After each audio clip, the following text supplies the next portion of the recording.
शहराची खबरबात या बातमीपत्राचे प्रायोजक आहेत Mac care super speciality hospital Ahmednagar. Congratulations वहिनी, बाळ झाल्याबद्दल। पण मी ऐकलंय डिलिव्हरी फार क्रिटिकल होती। आता ठीक आहे ना सगळं? अगं होता थोडा प्रॉब्लेम, पण स्त्रियांच्या आरोग्याची संपूर्ण काळजी घेणारं मातृसेवा होतं ना साथीला। सगळं सुरळीत झालं। किशोर वयापासून ते रजोनिवृत्तीपर्यंत स्त्रीच्या आरोग्याची संपूर्ण काळजी घेणारं अहमदनगर मधील पहिलं स्त्री रुग्णालय Matruseva women's hospital obstetric ICU। किशोरवयीन आणि विवाहपूर्व समुपदेशन, गरोदर माता तपासणी आणि प्रसूती, पहिल्या सिझेरियन नंतर नॉर्मल डिलिव्हरीची सोय। मातृसेवा विमेन्स हॉस्पिटल, सक्कर चौक, नवीन टिळक रोड, अहमदनगर। फोन 9850 20 0017।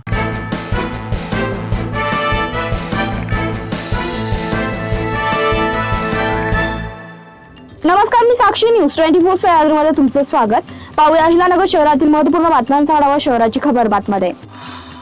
अण्णासाहेब पाटील आर्थिक विकास महामंडळात 5 ते 6 हजार लाभार्थ्यांची फसवणूक झाल्याप्रकरणी तोपखाना पोलीस ठाण्यात गुन्हा दाखल झाला आहे। मात्र आरोपीचा अद्याप पोलिसांना शोध लागलेला नाही। ही शोकांतिका आहे। या घटनेतील आरोपीचा पोलीस प्रशासनाने तत्काळ शोध घेऊन त्यांच्यावर कारवाई करावी अशी मागणी महामंडळाचे अध्यक्ष नरेंद्र पाटील यांनी केली आहे।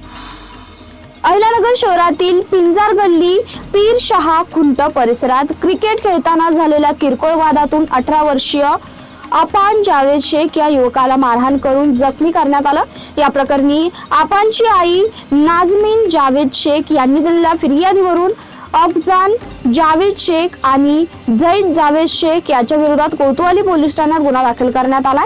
जखमी अफवांवर खासगी रुग्णालयात उपचार सुरू आहेत। भिंगार उपनगरातील मिलिंद कॉलनी आलमगीर येथे राहणाऱ्या 47 वर्षीय सुनील बबन मदने यांनी राहत्या घराच्या गॅलरीत गळफास घेऊन आत्महत्या केली। या घटनेची माहिती मिळताच भिंगार कॅम्प पोलीस तत्काळ घटनास्थळी दाखल झाले। पोलिसांनी अकस्मात मृत्यूची नोंद केली असून पोलीस अंमलदार ST विदाते या प्रकरणाचा अधिक तपास करत आहेत।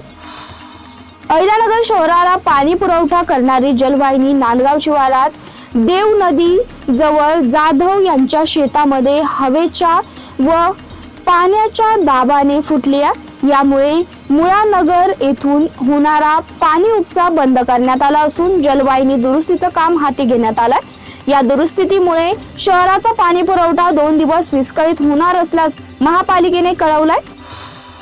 अहिलानगर मध्ये सावेडीत एका वृद्ध व्यक्तीची स्वास्तिक चौकातील बस स्टँड मध्ये भविष्य सांगण्याच्या बहाण्याने सोन्याची अंगठी चोरली गेली। या प्रकरणी वृद्धाने कोतवाली पोलीस ठाण्यात तक्रार दिली आहे। पोलिसांनी तत्काळ कारवाई करत दोन्ही आरोपींना अटक केलं असून त्यांच्याकडून चोरीच्या दोन्ही अंगठ्या जप्त केल्यात। शहराची खबरबातमध्ये इथेच थांबतोय। तुम्ही पाहत राहा न्यूज 24 सह्याद्री।